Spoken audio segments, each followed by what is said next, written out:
So let me give you a brief history on the NFL draft class and the way that this product works. I love when you talk about it. There's a board that a player can go to, an advisory board, and that advisory board will let them know where they're going to get drafted. They get a grade, right? So let's say you're a quarterback and you're a junior and you want to enter the NFL draft, but you don't want to go unless you're at least a third-round pick, right? Yep. So you go to this advisory board, and the advisory board will say... I'm the first one to go. Yeah, and you're the first one to go. And the advisory board will huge. say, yep, no problem, you're going to be a third-round pick. Well, let's fast forward 2 months. The advisory board is still taking candidates. They're not reallocating the draft class along the way. So what they're not doing is taking everybody that wants to declare, along with all eligible players, and grading them 1 through 1,000. They're grading them as they come in. So if you're a third-round pick on day 1, well, let's say 12 other quarterbacks declare. You're not a third-round pick. Yeah, that are better than you. You're not a third-round pick anymore. Yeah. Right? But they don't tell me that. No, they don't adjust your draft class at all. So these guys declare for the draft with this false grading on them because they don't. Yeah, Geno Smith is a perfect example. But they don't recalibrate that grade depending on the overall number of players that declare. And the thing that got me most about it was, you know who ran it? Talk to me. I think Donahue used to run it. I'm pretty sure Donahue used to run it. So, the process itself, I understand why they do it. It makes sense, right? You want an underclassman to know what they're getting themselves into if they declare for the draft. Sure, this advisory board is made up of people who had personnel positions in the NFL who could help make that determination. Great. But they're still doing it wrong.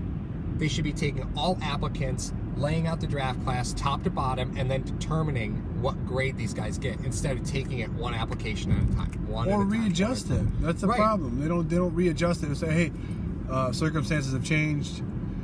Well, and then if this is the process, the way that the process happens to go, would it be wise of me as a quarterback to go at the last possible minute?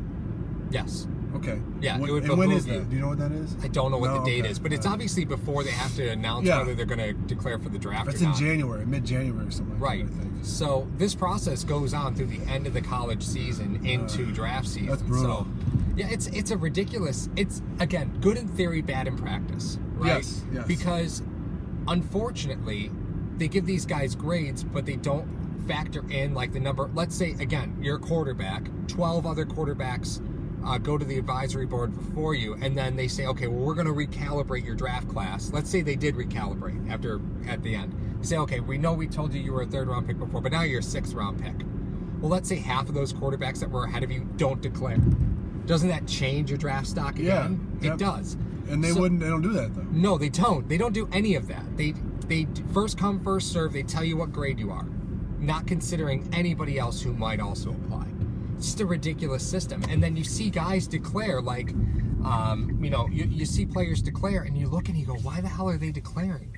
What is the purpose of them to, what's the purpose of them? Well, I was told by the advisory board I would be a second-round pick, and that's what you went there. They said you would be a second-round pick, and you were the only quarterback that went to the advisory board. Right. Doesn't that tell you something right there? Right.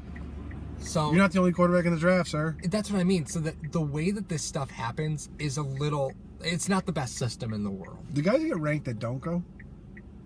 Or no, you just purely... Let's say Baker Mayfield didn't go. He knows where he's going. Yeah, well, he's a senior, so he wouldn't have to. It's only for underclassmen. Ah, yes. Okay. It's only for underclassmen. Gotcha. So they figure in all Josh eligible... Allen? What? Josh Allen? He's not senior, is he? I don't know. I'm not paying attention to that stuff. I don't know. I hate quarterbacks. I love how he keeps tumbling. Josh Allen? Yeah. Ryan Leaf. Is it that bad? It's not that bad. Ryan Leaf went second overall. He didn't. Spencer, I love you, but if Josh Allen goes to the Jets, he will not see a second contract in New York. He will play his rookie contract, and then he will be somewhere else. You think so, huh? California farm boy.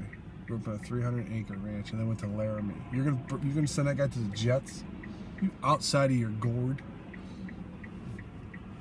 That's crazy. That's crazy to me. I don't know how much that stuff actually figures into it. You know me. I don't know how much that stuff actually figures into it. I'm a huge proponent of the psychology and where guys came from. Not to say that I know a lot about that. I'm just saying that's what I tend to examine every once in a while.